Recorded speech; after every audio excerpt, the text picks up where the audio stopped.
Here we have all the Rebel ships currently available for the Star Wars X-Wing Miniatures game by Fantasy Flight. In this video you're going to see all the figures on a 360 spin. We're going to look at all their manoeuvres as well as the typical price range from the lowest point card to the highest point card, and looking at some of the pilots as well. On the left we have the GR75 Transport, we then have the Hawk 290, B-Wing, the YT 1300 or Millennium Falcon, a Y-Wing. We're then starting at the back there we have the CR90 Corvette, or the Tantive as some people like to call him. We then have a standard X-Wing, an E-Wing, Z95 Headhunter with a new Whitey 2400, and last but not least we have an A-Wing.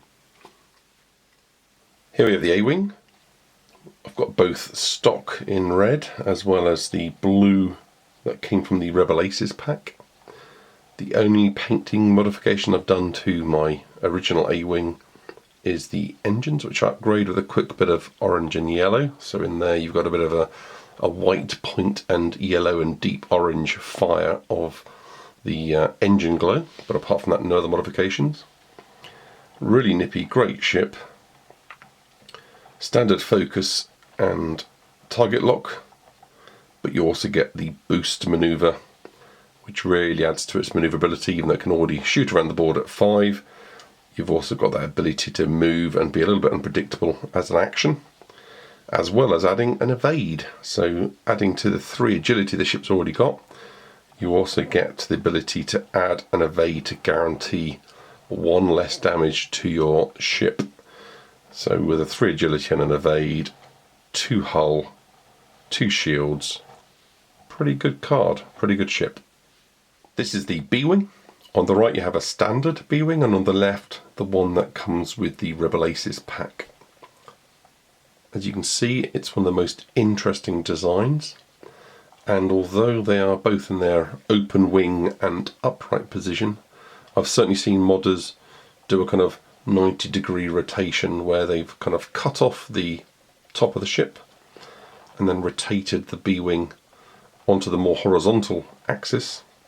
And although that ship then sticks proud and across the base of the figure, actually in play you've got to have people that are willing to lower their ships. And although the B-Wing needs to stay tall, you can certainly lower your A-Wings on the table and your ties, etc., to accommodate such a beautiful ship. So the B-Wing is an interesting ship regarding its offensive and manoeuvrability. I've painted the engines on the back of the standard B-Wing, but I've not yet got around to doing the Rebel Aces B-Wing. And it's able to do a barrel roll, so quite an interesting manoeuvrability for the ship. Not the fastest, and it's got a lot of firepower, but not a great deal of agility. So it's manoeuvrable, but you've really got to use that manoeuvrability to keep this alive. It's a tough ship. It looks fragile with all its skinny limbs, but it's actually got 3 hull and 5 shields. Here's the E-Wing. Very nice shaped and designed ship. Slightly strange where one of the guns actually comes forward and above of the actual main cockpit area. And inside that unit somewhere there's a mech droid.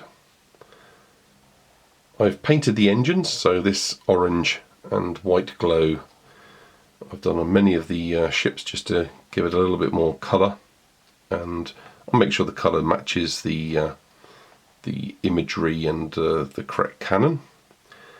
Now this ship for a Rebel are very manoeuvrable with the barrel roll as well as the evade. So this is a real gunship with its 3 attack. It's got the agility, so with 3 agility. It's a tough ship, 2 hull, 3 shield.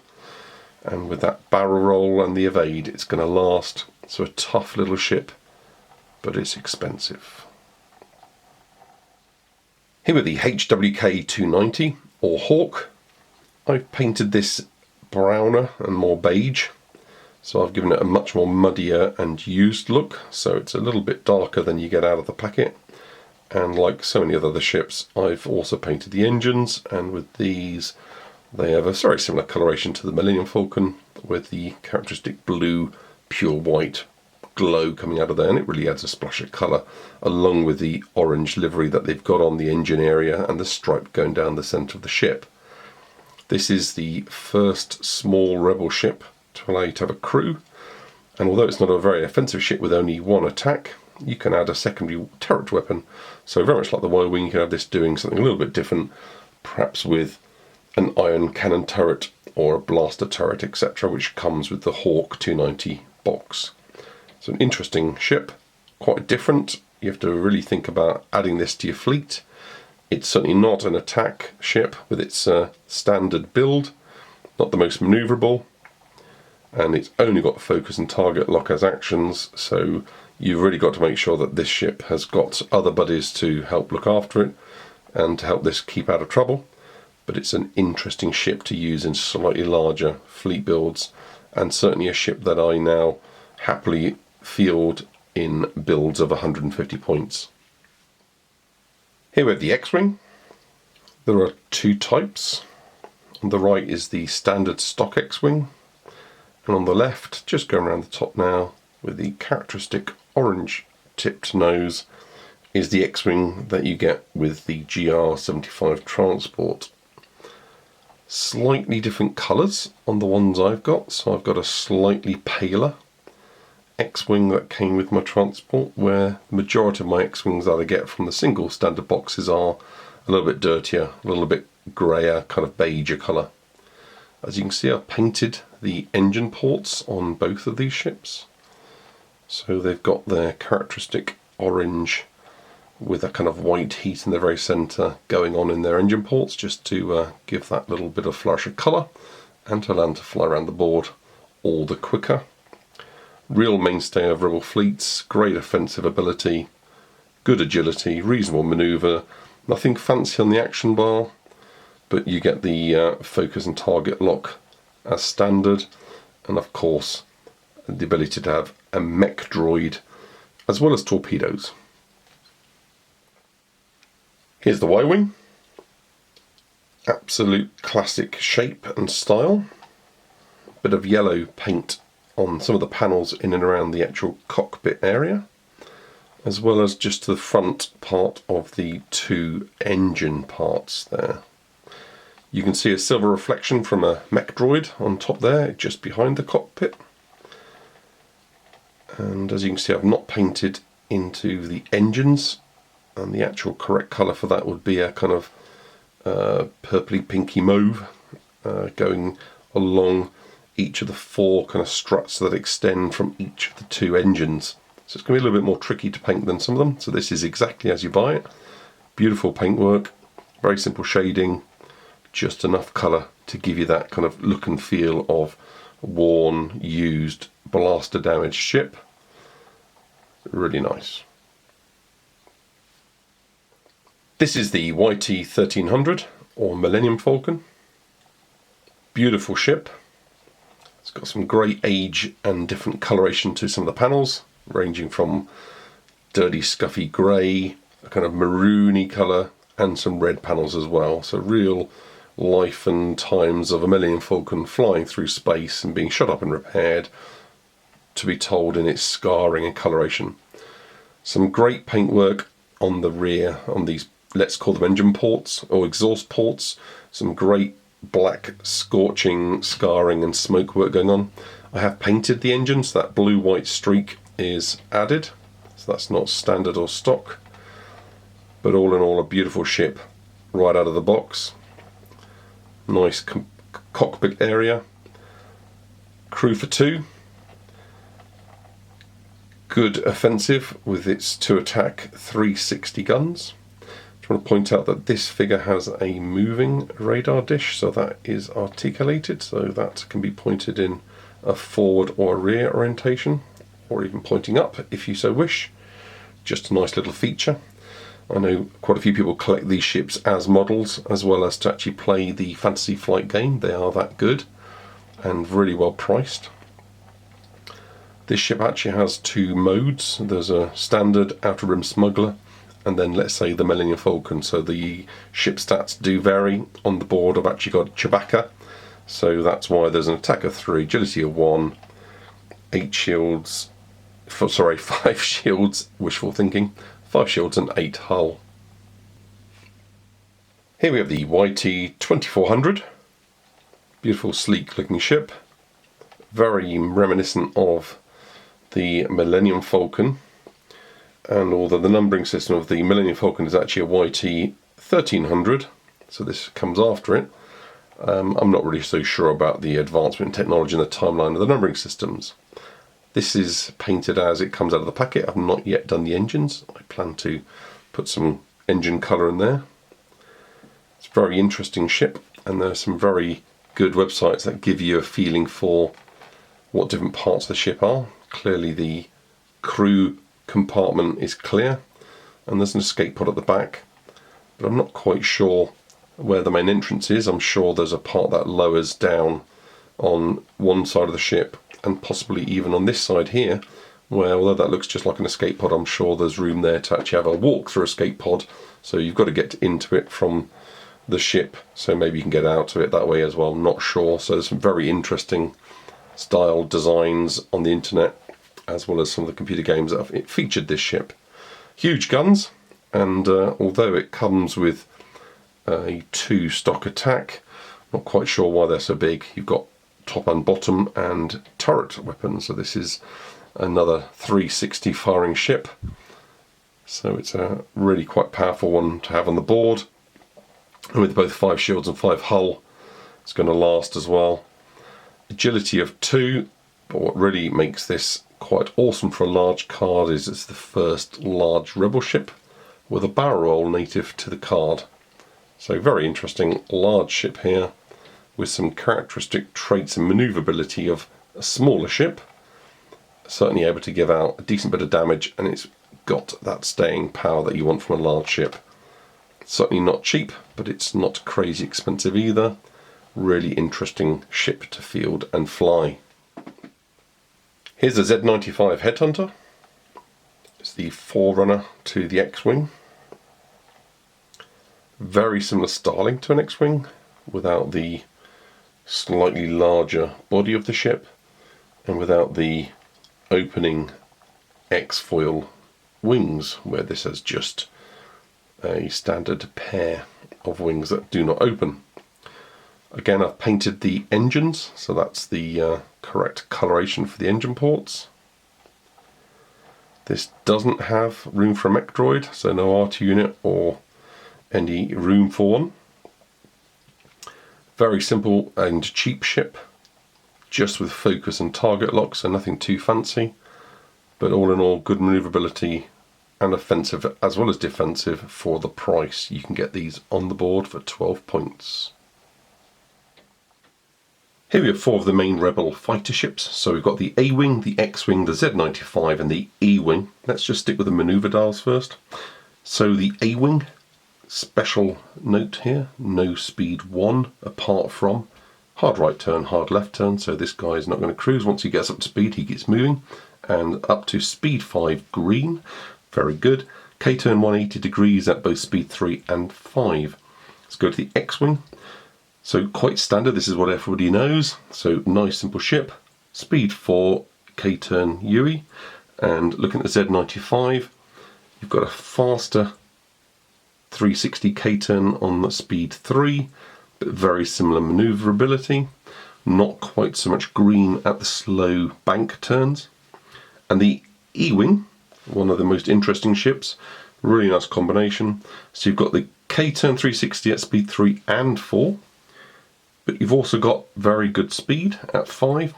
It's not green, doesn't everything need to be green? No, it doesn't.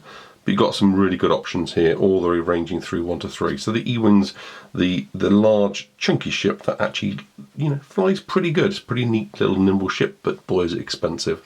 Let's quickly go to the card. So the A-Wing, cheapest 17 up to 26, 2322. Decent amount of hull and shields really for such a small ship. Price 17. I wouldn't underrate the prototype pilot, even though it's only got a pilot skill of 1. Sometimes moving first isn't a bad thing. Absolute brilliant. Look at this action bar. So you've got all the manoeuvrability you could possibly want. And again, the E-Wing has the same manoeuvrability, where poor old X-Wing and Z95 stuck with just focus and target lock. Very standard fare for the Rebels there. Rookie pilot X-Wing, only 21 points. 29 points for the top end Wedge Antilles. Pilot skill 2 up to 9. 3-2, 3-2. So great offensive there with the 3 attack, out shooting the A-Wing, and an extra point of hull there. So it's got a toughness factor that the A-Wing hasn't. 21 point lowest cost card.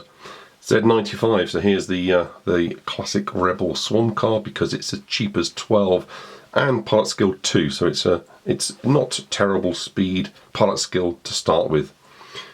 2-2-2-2 across the board, so 1 less agility than the A-Wing, and pretty basic options there. Able to take missiles though, so let's not forget the upgrade bar down there. So you've got interesting missile options again in the A-Wing, but a 12-point card with a missile is not a bad thing to be seen. Aaron Kraken at the top end of the Z95, only costing 19, so you've got a really nice top end card coming in under the price of the cheapest X-Wing. So that extra point of attack and hull, you've got to pay for it. And last but not least, the E-Wing, the mighty E-Wing, real powerful card here. So you've got a 3 attack, 3 agility, 2 hull and 3 shields. As I said, fully stocked action bar there, really good. Cheapest card though, 27, and that's really the difference here. So the E-Wing, you're paying for it. 27, just a couple of points under the top edge X-Wing. Is it worth money? Collar and horn on the right there, so by the time you get some decent pilot skills, ranging from the Nave at 1 up to collar and horn at 8, costing 35 points. Very good upgrade bars though. So you get some really interesting options here that you don't normally see, including an E-Wing with an R2 unit. So you can actually have yourself a rather nice droid on board as well. Doesn't stick out the top in the artwork or the figure, but he's in there somewhere doing his thing. So interesting card options. E-Wing, very expensive, but still great manoeuvrability. A-Wing, you can still swarm with an A-Wing, but the Z95, absolutely, if you want numbers on the board, or when you've built your fleet of X's and Y's and maybe an E, and you've got a couple of points left over, get some more guns on the board. Z95 lets you do that. 12-point card. Here we have the B-Wing, the Hawk 290 and the Y-Wing. Let's quickly look at the manoeuvre dials of these 3 interesting ships. B-Wing, a lot of red on there, but it can 180 at 2. Hard right turn at 1, so you've got a very interesting 1 speed manoeuvre there, but it's going to cost you in a bit of stress. Speed 4, possible. Again, speed 4 possible, but red, same as the B-Wing. A lot of similarities across these ships. No K-turn at all, no U-turn at all. So not so manoeuvrable at speed 1. The B-Wing's definitely got the options there if you can handle that stress. The Y-Wing, good mainstay of any rebel force. A little bit more manoeuvrable with a hard left and right at speed 3 and a K-turn 360 at speed 4. Going 4 will cause a red manoeuvre though. Okay, look at the ship cards now. So the B-Wing, Squadron Pilot starting at 2 pilot skill, going up to 10 nub at 8. 22-point card costs up to 31, good range.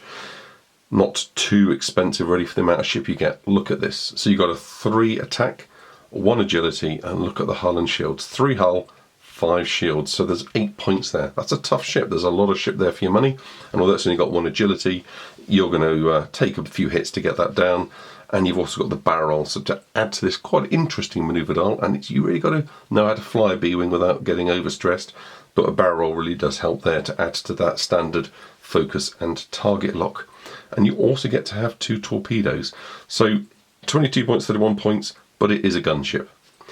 Hawk 290, really specially odd card this, so let's quickly go through the basic stuff. Pilot skill range 2 to 8, 16 points, nice and cheap at the low end. 25 points for a named pilot with an ability, and Jan's is not my favourite Hawk pilot, but the Hawk is one of those cards I said I'd never play, but now I actually like to play it. When I've got a decent sized fleet, especially 150 point fleet, I like to have a Hawk. I like to have it pimped out with a 360 turret gun, range 1-2, doing 3 damage, much better than the 1-2-4-1. It's got a lot of hull, low shields, so it's not a survivor card, but you can have that as a focus giving, pimped up card. It's great to help the other ships, and if you have some other tough ships going on, the guys just won't have time to shoot this guy. So unless they pick on your hawk early on, and you've got some really good utilitarian tricks on that ship, because of that, crew makes it an awesome card. So it's the only non-large rebel ship you can get a crew on currently. Nice card. Y-Wing, mainstay of the X-Wing Y-Wing fleets. Gold Squadron pilot, pilot skill of 2, only costing 18 points. Really cheap. Y-Wing Swarm, why not? Look how tough it is. So it has an attack of 2, agility of 1. Never great to have an agility of 1, but you know, when you've got 5 hull, 3 shields, there's a lot of card there again, 8 points. Horde and Slam at the high end with 8, 25 point card cost. So even a really top-notch Y-Wing pilot, only 25 points. So that's a real middle range card price for what you're getting there. It's not a terrible maneuver dial. Sure, it's not a close-up fighter, but it's built as it should be with its torpedoes. You can have astromech droid as well, and again turret.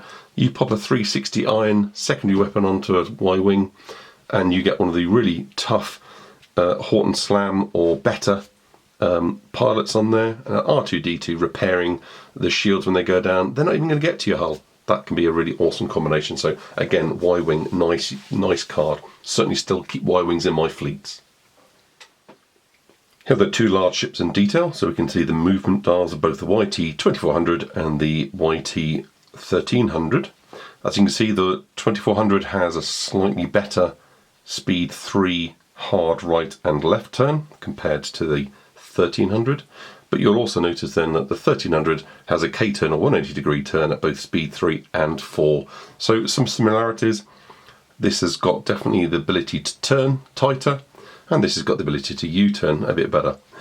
Okay, so we've got here the lowest cost and the highest cost, the 30 point card, 36 point card, pilot skills 2 to 7.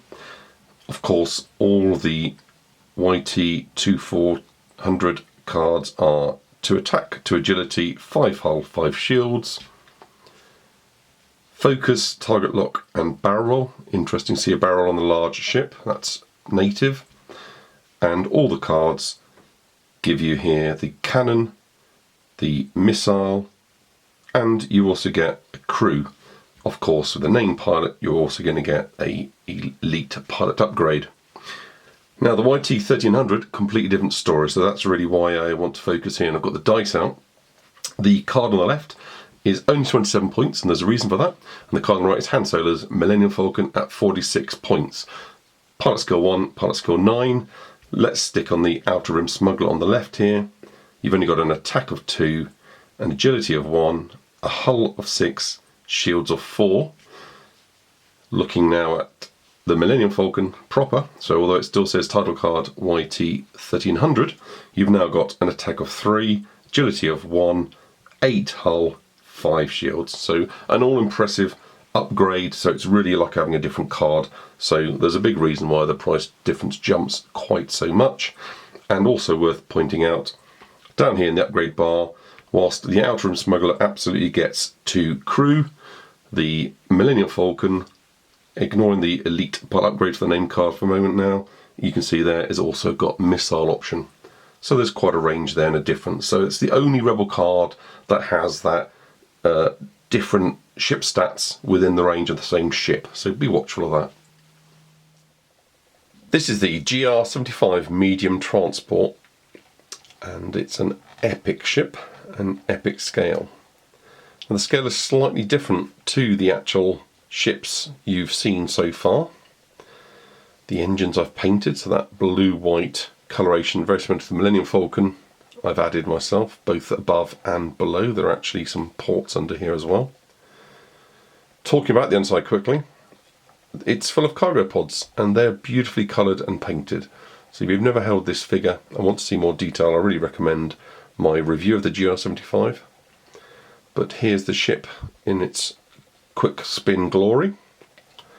It's also an epic play figure, so it's not something that you're going to actually have on the table unless you're agreeing to play a mission or a special high point value stakes game, and it's really about some very special rules and play technique, and not the normal battle style ship games that you're going to play. So this is a very special ship along with the Tantive, and I've just popped the X-Wing that came with the GR75 on the table as well.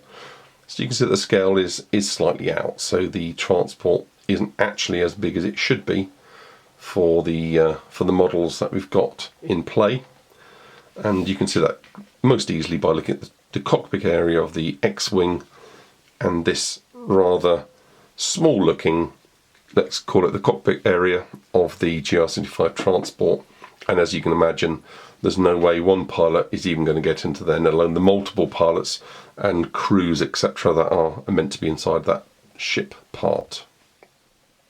This is a CR90 Corvette, or Tantive, and it's an absolutely huge ship, and again only going to be used on your table if you're having epic play. This top gun here and the bottom gun here actually will swivel, as well as this radar dish in the back. So, and when I mean will swivel, it's not so much that it's designed to, but it's been manufactured in such a way that they are removable and can spin. So it's up to you whether you want to have a fixed position or whether you want to actually swivel them as you play. So I'm going to move this unit around the table because it's just so vast a figure. Again, very much like the transport, its scale isn't quite right, so it would actually be probably a couple of feet longer than it actually already is, because obviously the front here are the crew area, and if I popped an X-Wing in, you can imagine pilots from the X-Wing not quite being able to fit very well, or very numerous numbers of them in this huge ship.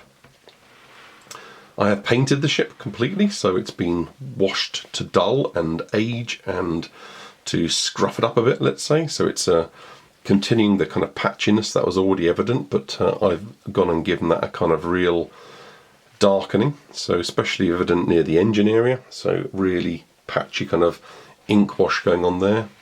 And now get ready for the orange and white blaze from these epic engines, and as you can imagine, this is how it all began, as you saw Leia escaping Darth Vader in her Tantive. So although a very simple paint job I've done, I think I've added a bit of colour to a predominantly pale looking ship. It's a beautiful large ship, really one for the collectors and for those that are having epic play, whether you want to do missions or stories, etc. Let's not really worry about its manoeuvrability. Let's just say this can actually field guns. It's got no agility as you'd expect, but it's got a lot of hull and shields to keep it going. And yeah, it's an interesting ship to have and a beautiful one to behold. For completeness sake, here's the CR90 and GR75 manoeuvre dials and ship cards. So as you can see, they really aren't the normal pilot ship combo. You're buying a ship here. The CR90 is actually 2 cards. You get a 4 and an aft, 50 and 40 points. That's 90 points to get a ship on the table. The GR75 transport, only 30 points. Very cheap ship, actually, for what you get. But there's no offence at all. It's really got only hull and shields, and it really needs to run. However, very interesting bars. You've got all kinds of new things, teams, cargo, etc. and ECG, and they're really support ships. You've really got to want to play one of the scenarios and have a great fun game where you're being chased by swarms of TIEs, but this is not really the review video for that. You need to follow the link for the CR90 and GR75 to see those ships in detail. There's a lot to each of the ships and the new moves and manoeuvres. They've even got their own movement style card as well. So the only thing to say really is the GR90, slightly different speed, turning option, hasn't got the ability to go one straight forward, so it's going to do a bank 1 and 2, where the GR75 can at least just go one straight forward, and these things shoot all over the board when they're turning. They really are fantastic. Recommend a 4 foot by 4 foot playing map when you've got these great big ships on the board. 3x3 is just really not quite enough. It's real epic play. Do it with a story, great fun. You're going to let the Imperial player have, 200+ point fleet coming at you. And if you've got yourself a Corvette and a few X-Wing escorts. Let's just see what those long-range weapons can do. Great fun, but not for this video. I hope you enjoyed my video and found it useful. Please feel free to like, subscribe and comment.